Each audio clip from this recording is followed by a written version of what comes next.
Bonjour à toutes et à tous, bienvenue dans ce nouveau numéro du Dictionnaire digital. Aujourd'hui, nouvel épisode sur l'influence à l'ère du numérique, et ce, grâce aux éclairages de Hossein Zine, créateur de la marque M, la marque de vêtements et d'accessoires marocains. Merci à Hossein Zine d'avoir accepté notre invitation. Merci à vous. Alors, pour commencer, il y a eu justement un classement établi par Favicon qui utilise une intelligence artificielle pour, on va dire, établir une sorte de classement des personnalités les plus influentes au Maroc. D'ailleurs, tu y figures. Selon toi, donc, quelle est la signification finalement de ce classement? Qu'est-ce qu'il veut dire réellement? Alors, Favicon, avec un K de Karim, de Kingdom, c'est une plateforme basée sur de l'intelligence artificielle qui évalue et classe les créateurs de contenu, pas uniquement sur LinkedIn, mais sur tous les réseaux sociaux. À quoi elle sert cette plateforme déjà avant de dire comment ça marche? Elle sert aux entreprises de sélectionner quels sont les influenceurs par thématique, par rubrique dans tel ou tel pays. Si demain ou après-demain, Menara souhaiterait toucher l'audience en Arabie Saoudite, ben, elle peut utiliser Favicon pour connaître les influenceurs selon les critères de Menara, .ma, de connaître les influenceurs qui répondent aux exigences de Menara sur cette zone géographique. Même chose à Dubaï. Comment faire pour aller chercher des influenceurs qui sont aller en France alors que Menara il est basé au Maroc? Et là, Favicon, il est venu comme plateforme pour répondre à ce besoin. C'est une solution freemium, c'est-à-dire qui est free, c'est-à-dire qui est gratuite, mais en même temps payante. Et ça, on l'appelle freemium, c'est-à-dire une partie qui est gratuite, mais dès qu'on commence à pousser dans les critères, ça devient payant. Et c'est là où ils font, on va dire, leur business model. Maintenant, comment ça marche? Ben, Favicon, c'est déjà, comme je l'ai dit, c'est un algorithme basé sur un algorithme d'intelligence artificielle. Il prend plusieurs critères en considération et il fonctionne exactement de la même manière que fonctionne un audimat pour analyser l'audience sur la télé ou l'audience sur la radio. Comment, comment on peut savoir que telle ou telle émission est plus audible sur la radio ou telle émission est plus visible sur la télé?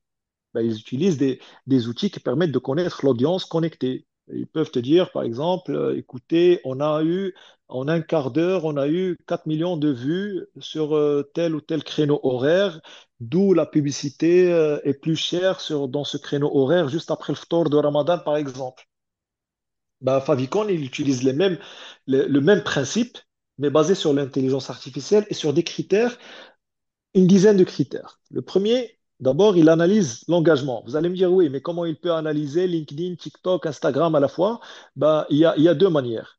Soit il accède directement aux informations qui sont publiquement diffusées sur la plateforme, soit il utilise ce qu'on appelle l'API.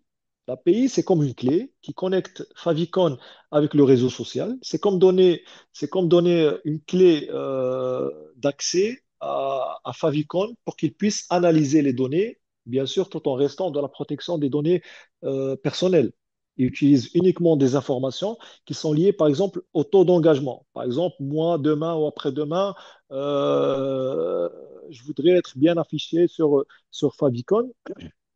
Ben, l'idée, c'est que Favicon, il analyse mon engagement, plutôt l'engagement de mon audience, combien de likes, combien de commentaires, combien, par exemple, de partages de mon contenu, de mes publications. Ensuite, il y a la qualité du contenu. Est-ce que l'image, elle est de qualité? Est-ce que la vidéo, elle est de qualité? Est-ce que le message, il est de qualité? Est-ce qu'elle est originaire? Est-ce qu'elle est esthétiquement belle? Est-ce qu'il y a de la pertinence? Est-ce qu'il y a de la valeur ajoutée? Et ça s'analyse aussi. Il y a la fréquence de publication. Est-ce que je publie une fois par semaine, deux fois par semaine, trois fois par semaine? Est-ce que je publie les matinées? Est-ce que je publie les soirs, etc. Il y a aussi la croissance d'audience qui est importante. Il analyse de date A à date B, l'audience a évolué de quel taux? Est-ce qu'elle a évolué de 120% ou de 130% ou de 200%? Ça aussi, c'est pris en considération. Il y a, on va dire, il y a une autre partie qu'on appelle l'impact avec les collaborations ou bien avec les collaborateurs. C'est-à-dire, si moi, je publie un contenu lié, par exemple, à l'édition limitée qu'avait porté Jawhara Bnani, la championne marocaine d'Aïcha des Gazelles, et que je la mette en collaboration sur LinkedIn. Et c'est qu'un exemple. Il analyse cette partie, cette partie-là qu'on appelle l'impact de collaboration.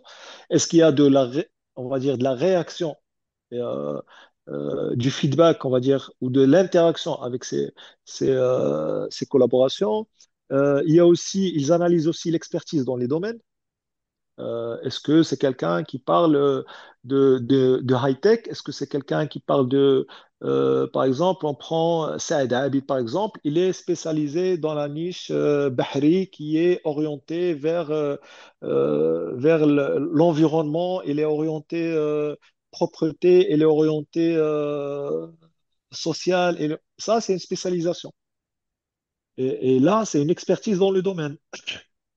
Et ensuite, il y a la performance analytique, qui est, encore une fois, donné par LinkedIn ou par Instagram via un API qui est en quelque sorte une clé d'accès pour lire les informations. Tamaam. Aujourd'hui, on voit déjà l'émergence de profils, de personnalités créées par l'IA. On Ouais. voit bien sûr maintenant l'émergence des ChatGPT, des chatbots qui peuvent créer du contenu complètement généré par IA. Est-ce que on verrait pas dans le futur bientôt des personnalités capables de créer et d'être, on va dire, complètement autonomes et que ça soit des intelligences artificielles et que nous, en tant qu'êtres humains, on ait zéro possibilité de les différencier par rapport aux êtres humains. En gros, ma question, c'est est-ce que les influenceurs d'aujourd'hui, en tout cas les personal brands d'aujourd'hui, ne seront pas des IA demain? Elles seront pas-elles remplacées par l'intelligence artificielle? Alors, réponse bref à votre question, oui, ça craint, ça va juste prendre le temps qu'il faut. Réponse développée, c'est pour la première fois de l'histoire de l'humanité où il y a, on va pas dire une création, mais un corps, un organisme, bien un écosystème qui est plus intelligent que l'être humain lui-même. Des médecins, on en fait des conférences carrément pour dire que l'intelligence artificielle a, a pu opérer d'une manière chirurgicale et détecter des pathologies en quelques secondes, alors qu'un groupe de médecins aurait pris quelques jours, si ce n'est quelques semaines. Oui, c'est fort probable, c'est certain.